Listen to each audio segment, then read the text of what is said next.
He kōna ipurangi tēnei nā te reo irirangi o Aotearoa. Kia ora, ko Canterbury Kumar. This week on Here Now, we have a special episode of the RNZ podcast Thrift, produced by Katy Gosset, who's out and about learning the best cost-cutting tips from around the community in Canterbury. When it comes to saving money, everyone has ideas, and there's a lot we can learn from different cultures. From the big picture stuff, placing a lot of importance on education, as a lot of Chinese parents do. Invest it. Just put it in the property or put it in the shares. To the everyday. We eat at home. During winter, we cover ourselves with more bedding, better quilt thickness. Cooking food at home is always the best thing. You save heaps of money. In this special crossover episode with RNZ's Here Now, we're getting some cost-cutting advice from our diverse communities. So our saying, an oldie but a goodie, is a problem shared is a problem halved. And I wonder, if we share our money-saving tips, do we then halve our shopping bills? I wish. Maybe not halve them, but it's got to help, right? Salam everyone. Today we make kubba.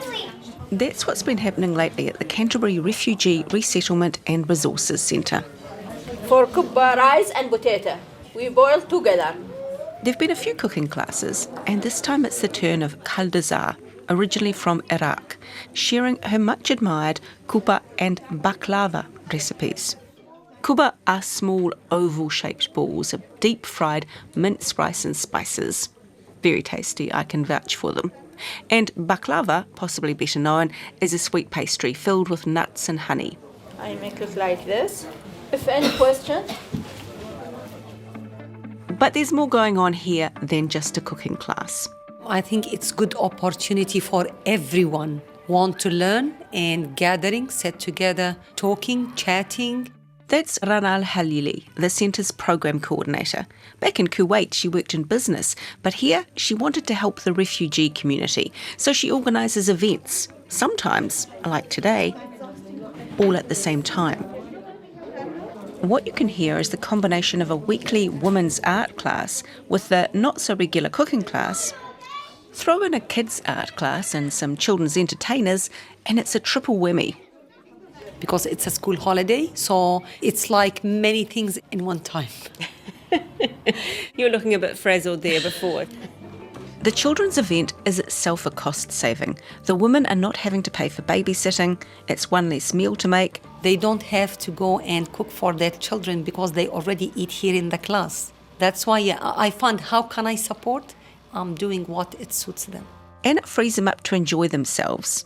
The whole time they're coming, talking, chatting. Yeah, I believe they are so happy and it's a free. And while the cooking class showcases recipes, there are other gains. Good opportunity to learn the language also from the cooking, names in English. If I learn just one word from the other, it will work. But the other thing that's being shared here is advice, some of it from Rana and her colleagues. During the class, we can talk from where you can find the cheapest stuff. Also, if there is farms selling some stuff, it's much cheaper than the supermarkets. But members of this diverse community have their own advice to offer. So tip 1 is about what to eat, adapting foods to make the dishes you want. We're trying to save the cost, so I'm not cooking like what I'm doing at my country from the original. So for spices, just reduce it. Rana says even the most traditional recipes can be adapted. If you want to cook like this baklava, reduce the pistachio, reduce the nuts. And swapping things out is a great way to cut costs. You can replace it with something cheaper, not like the original, but it will work. And forget about non-seasonal produce. If this one is expensive, no need to buy it this season. I will go for another option. And she's not the only one making food go a bit further. Sara Kadia is from Hyderabad in South India. She and her family eat one traditional curry, only stretching to more if they have visitors. If you want to splurge that way, if there's company, there's at least more than a couple of curries. But what we do is we just have a single curry for home and we have either rice or bread. Very little gets thrown out. Try not to waste food, that's the best I can say. We do cook at home and we try not to waste food. And we've talked about this in previous episodes. Bulking up meals with pulses is a good option. Legumes are great protein as well, so we sometimes go for protein that way. And a bit of heat goes a long way. We do use a lot of spices, which makes, I suppose, we don't eat as much. I find like if you make it really delicious, you don't really want to eat a lot more. A small amount of meat will also go much further if you cook it in a curry or a one-pot meal. So you're not losing by not having a piece of meat. You're still getting quite a lot of the nutrients from the meat into your curry. So that's the whole point of the curry. Some genius thought it up. Some thrifty genius. I love that. After all, that's what the show is all about, finding the thrifty genius in all of us. Moving on to tip 2, and still with food, because it's one of our biggest costs, right? This tip is less about what to eat and more about how we eat it and how we buy it. Yes, traditional dishes work well with a limited budget, but saving money sometimes calls for an even more flexible approach. So first I put the money aside for saving and then I start spending. That's Isha Masoodi, who came here from Kashmir in northern India. As rents and food costs rise, her strategy is to save first and then choose food according to what's left over. For me, what works is I keep a little chunk of money aside and put it into the saving, and after that I spend. Whether you're eating meat today or you're eating pasta, whatever you're eating, if it is in your budget, you eat that. When she does find things that are well priced, she'll often buy extra. Sometimes I do bulk buy things that doesn't have a short expiry like milk, etc., and that helps. Rice is a good example. So instead of buying 1 kg or 2 kg, I'll buy 20 kilos. So it will cut down the cost. Another who bulk buys is Alif Daniel. He works with Rana at the centre. He's Malaysian and comes from a large family. Typical Asian families, we intend to have more than 4 to 5 people in the same household. For example, my mom, she has 10 siblings, so we are norm in that kind of living. Now, it's probably a no-brainer for a lot of us to not eat out when times are tight. I'm trying to avoid to buy food from outside. Cooking at home, yeah, it's easier, cheaper, faster. Alif's the same. He brings home-cooked meals to work for lunch and he doesn't buy prepackaged dinners from supermarkets. We are not used to eat that. We rather prepare it fresh. So that's how we save a bit of costing. So, to cook from scratch, what's on Alif's shopping list? Our own dishes, we tend to use more ingredients. We tend to use more spice. He can get these at various Asian supermarkets around Christchurch, but his style of cuisine also relies on a lot of vegetables and he's found them pricey. So he's selective now about which ones to buy fresh. We buy some, just carrot, potatoes and cabbage probably. The rest are quite expensive. And then he'll supplement them with frozen vegetables or spices, again bought from specialist shops. So some frozen chilies and frozen vegetables that they are brought from the Asian countries. Alif does give in to takeaways sometimes. Yeah, don't we all? But he stays away from food deliveries, which he finds an extra and unnecessary cost. If you fancy eating takeaway style food at home, Alif suggests making it yourself. Make your own food. It's a simple recipe. Just that instead of you buying $25 for fish and chip, you can get the dory and the chips for less than $10.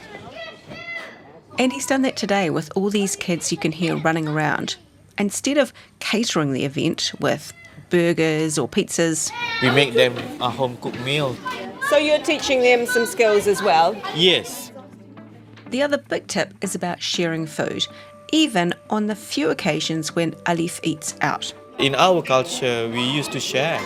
For example, when I go to the pizza place, we tend to share the whole large pizza. Even when he's not eating out, Alif recommends sharing. When he was a student, he and his friends fell into the habit of weekly potluck suppers after class. So from there, we can share this different meal, but in the same time, and whatever that we have leftovers, we can eat for tomorrow. And as Sarah points out, eating with others brings its own benefits. I suppose eating together is a great thing. Get together, eat together. I love that story. What was that? The stone soup? Basically, it's a tale in which everyone's invited to share some stone soup if they bring an ingredient. And of course, it's the ingredients together that make the soup. It is a great story, and it makes financial sense. It saves money, and I think when communities meet together, there's more blessing You're meeting each other. There's more blessing in the food. There's blessing in your company. So go for the blessings. And speaking of sharing food, Kalda has made a big batch of kuba and baklava, so there'll be a communal meal. But there are also economies in bulk cooking. Isha does this too in her busy household. I can make big batches of cooking, and sometimes I make big batches and freeze them. So that also saves time. And it saves power, which brings us to tip 3, bringing down your electricity bill. If you go back to season 1, we have a separate episode on this. And members of the community here have their own ideas to share. When you make big batches, you're saving on electricity, you're saving on other things, cooking every day. Because her family goes through a lot of food. We are big on eating. We have 4 meals a day. So that could be a lot of cooking for Isha. Sometimes I try to cook only once the lunch and then we have leftovers for the dinner. So trying to do stuff like this, saving on time or maybe as well the cost. She also saves on power costs in the laundry. I try to do once a week laundry, so I wait for it to be at least one load. Rana has lots of strategies to keep her electricity costs down. I'm always checking the tricks, the tips, how I can save the power. And heating is one area where she's made an impact. I have 4 bedrooms. I can tell you my power around 200 only. Rana's not sure how well insulated the house is, but she's got by without using the air conditioning for cooling or heating. No need to believe the AC 24 hours, Until now, I didn't open the AC at my home. Instead, she just says, chuck some more clothes on. You can wear cloth. This is what I'm doing. I'm warm myself. And your family, your children are doing the same? The same. I teach them. That's a good reminder of a common theme in thrifty circles: heat the human, not the home. And Rana plans to keep it that way. No need why I will let the power bill will go to 500. Why? I tried my best and it will work. It will work. Now that Kalda's class is over and everyone's relaxing and eating, it's catch-up time. This kind of gathering is so important. In fact, Isha looks forward to it. Like in our everyday life, we get so busy with work, with children, and not having a lot of family here. So when you have people from the community, it feels like it's a family. They're able to share both ideas and tips about getting by in New Zealand. When we talk about these, we get ideas like, oh, okay, I can do that. Also talk about opportunities that others have found and sharing with others. They can also look for similar opportunities. Now, a quick recap. When it comes to food, be prepared to adapt. Reduce or change ingredients or swap them out for something cheaper. You might invent an amazing new dish. Use a small amount of spicy or rich food, bulked up with pulses, and supplement with bread and rice.